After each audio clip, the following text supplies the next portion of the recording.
name is Nemeka, and we're coming to you on the platform of Global Education Drive. And with me here is Okay, Blessing. And Ever.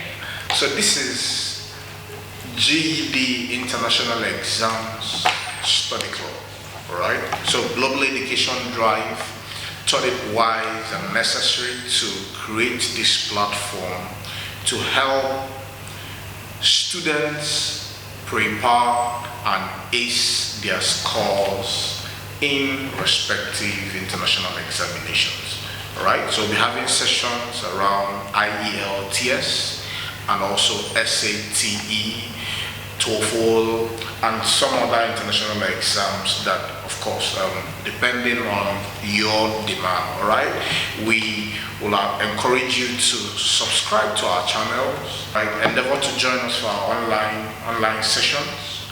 From there, we'll get your feedback and know areas of interest and concentrations that we will be channeling our efforts to. So on today's program, we'll be looking at what IELTS means, definition of IELTS, everything you need to know about the introductory of the exam, which is what is IELTS, the different modules the exam has, the similarities and differences between these modules, as well as every other thing we think you need to know about the exams. Thank you. So IELTS stands for International English Language Testing Systems. Nemeka here is going to be taking us through the introductory part of IELTS. Thank you. All right, thank you very much. So you're welcome once more to this session, all right? And I'd like to find out what's your experience of any English test?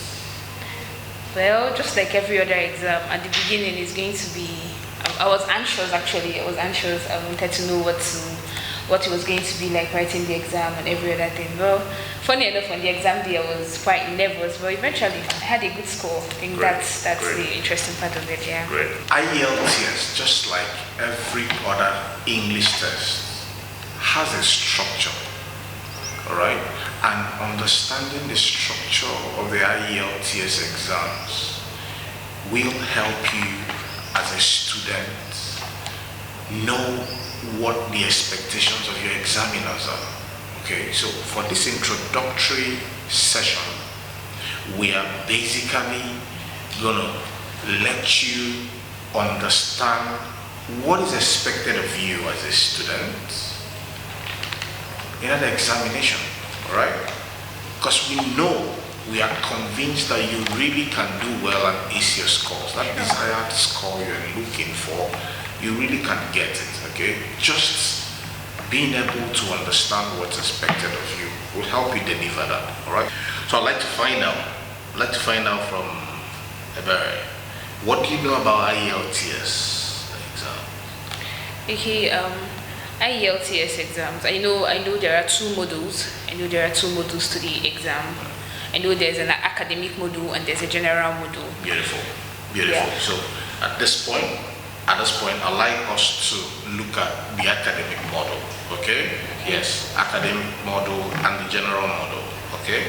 Thank you for that feedback. So for the academic model, like Barry rightly said, IELTS has two models, okay? The academic and the general. For the academic model, all right? Yeah. The first question that will arise is, what's the difference between the academic model and the general model, okay? And that's the first task for every student who hopes to write the exam, okay? So for the academic model, we have students who are going for maybe the undergraduate program, or they are attending their postgraduate program, special courses and all. The English-speaking nations will require that you show proof of test of English. Even African countries right now. Oh, beautiful. Yes, I tried applying for a scholarship in South Africa the other day. Great. They asked me for IELTS. Oh, so it's almost becoming the standard for application. All right. So that's it for the academic model. Then for the general model, Okay, sometimes you have need for very short courses abroad. Okay, or basically very short courses abroad. I know of such, expectations and all, but primarily, general model of IELTS is demanded for immigration purposes. Okay, so for the academic model, the instances, the examples that you get to have in the examination, the kind of text you will read will be purely academic. All right. Meanwhile, for general model, your examiner wants to see your relationship, how well, diversity. thank you, how well you are able to use that English, to use that language English, okay, in your everyday activities. Okay, so the context for the general model will be on what's obtainable in the society. More like a general business. Thank you. So we get it. So that's the difference between the academic and the general model. Okay. So I mean, one will ask. We've talked about the fact that the structure of the IELTS exams is everything. Okay, and I would like to find out, just like every other English test that you have written, what are the components of these exams? Can you remember? The components you mean are like the kind of tax you should expect. Thank you very much. Yes. The kind of tax you should expect. Yes. I remember there were multi-choice questions. Oh, beautiful.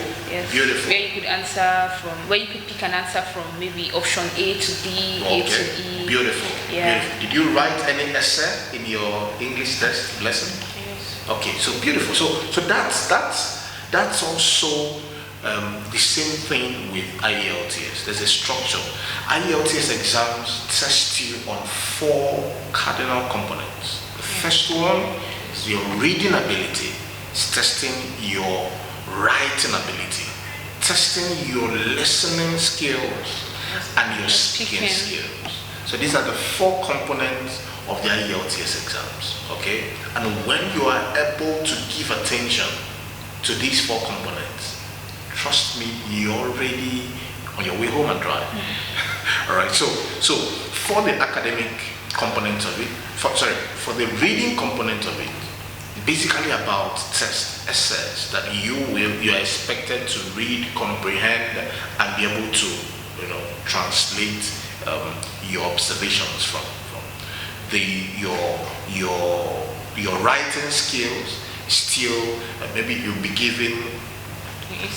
Yes, giving writing tasks to do. Okay, for the academic, your academic writing task will be different from your general writing task. That's assuming you are taking the general one.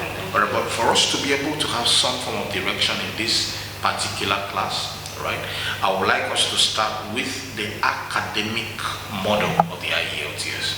Remember, I mentioned, all right, that there are 2 models, the academic model and the general model. Okay, so for the academic model, it's interesting to note, very, very interesting to note, that there are similarities between these two models. Okay, so in the academic and the general model, you have the listening and the speaking component of the examination as the same. Yeah, I remember. All right, so great. So for the listening test, for the listening task, if I may use that word, okay, are basically recordings that you're supposed to listen in and answer questions that will come. About like comprehending what you've listened to, what you've heard. Very, very beautiful, very, very beautiful. Then for the speaking component of the exams, basically interviews. Like we're just sharing thoughts. We are okay. So that's the same. See if you can have conversations. That is it. So you are being tested on your ability to use the English language. So you have your interviewer, okay, asking you questions on what and areas of life that you're very comfortable with. That's the similarities between the 2 models, the academic and the general model. Okay. So now the difference is in the reading and the writing component of the exams. Okay, for the academic writing model, okay, for the writing part of the academic model, you will be given tasks that have to do with university environment. Okay. Okay, more like what you've seen in an undergraduate course. Yes. Okay. So that's the kind of expectations that will be for the academic model. For the academic that's model. the writing, the reading of writing of the academic model. The writing Okay, the writing component of the it, academic. yeah.